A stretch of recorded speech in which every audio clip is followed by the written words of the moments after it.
Class 11 के chapter 2 atomic structure का अब हम लोग न्यूमेरिकल से स्टार्ट करने जा रहे हैं। इसमें हम लोग उसको बारी बारी से देखेंगे, उसको समझेंगे और उसमें क्या प्रॉब्लम्स आता है उसको हम लोग सॉर्ट आउट करने की कोशिश करेंगे।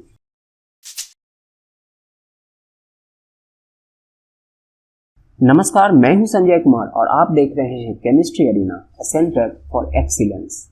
आज हम लोग class 11 chemistry chapter 2 atomic structure का 16 नंबर न्यूमेरिकल देखने जा रहे हैं। ये न्यूमेरिकल है the energy associated with the first orbit in the hydrogen atom is -2.18 into 10⁻⁻18 joule पर एटम, मतलब एक एटम का एनर्जी इतना है। तो what is the energy associated with the fifth orbit? Fifth orbit मतलब n = 5। तो एक ये है और सेकेंड है calculate the radius of both fifth orbit, यहाँ भी n = 5 ही है फॉर हाइड्रोजन एटम। तो आइए सबसे पहले देखते हैं कि इसके लिए हम लोग फॉर्मूला कौन सा यूज करेंगे। तो इसके लिए फॉर्मूला होगा for hydrogen like atoms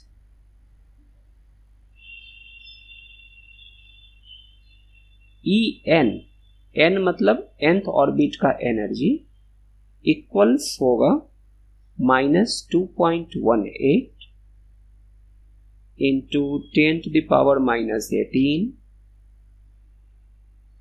into z² by n²। z atomic number है और n नंबर ऑफ ऑर्बिट है। तो फॉर हाइड्रोजन z = 1,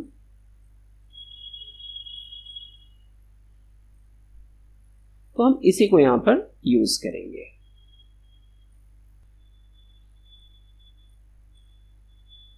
सॉल्यूशन इसका कैसे हम निकालें जरा आप देखें। तो सबसे पहले फर्स्ट वाला सॉल्व करेंगे। तो फिफ्थ नंबर का हमें निकालना है, तो यहां पर हम E5 लिखेंगे।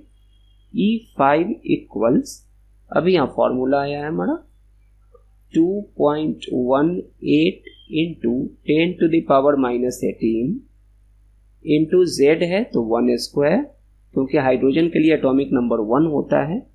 n 5 है तो 5² इक्वल्स, इसको सिंप्लीफाई कर देना है, into 10⁻⁻18 divided by 25।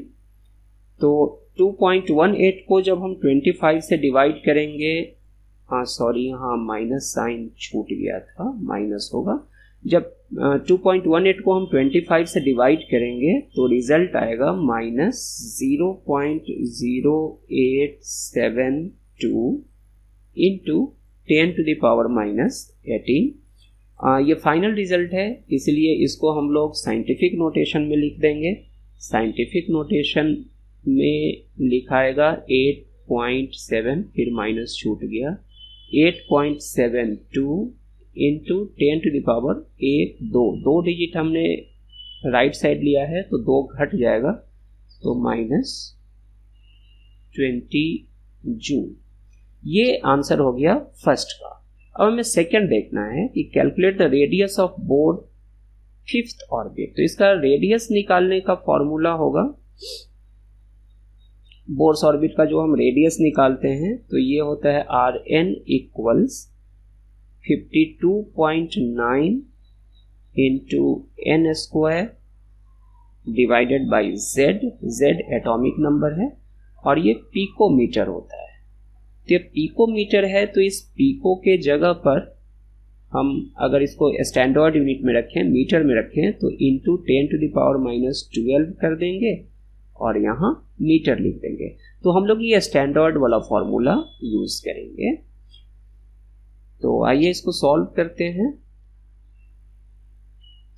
Second number, तो R5 इक्वल्स 52.9 इंटू n का वैल्यू 5 तो 5² बाई z 1 है तो 1 और इंटू हमने इसको किया पिकोमीटर था इसलिए 10 to the power minus 12 से, तो equals 52.9 into 25 into 10 to the power minus 12 equals 52.9 into 25 करेंगे तो रिजल्ट आएगा 13, 22.5 into 10 to the power minus 12 equals scientific notation में लिख दें तो 1.3225 इंटू 3 डिजिट इधर आया है तो ऐड होगा,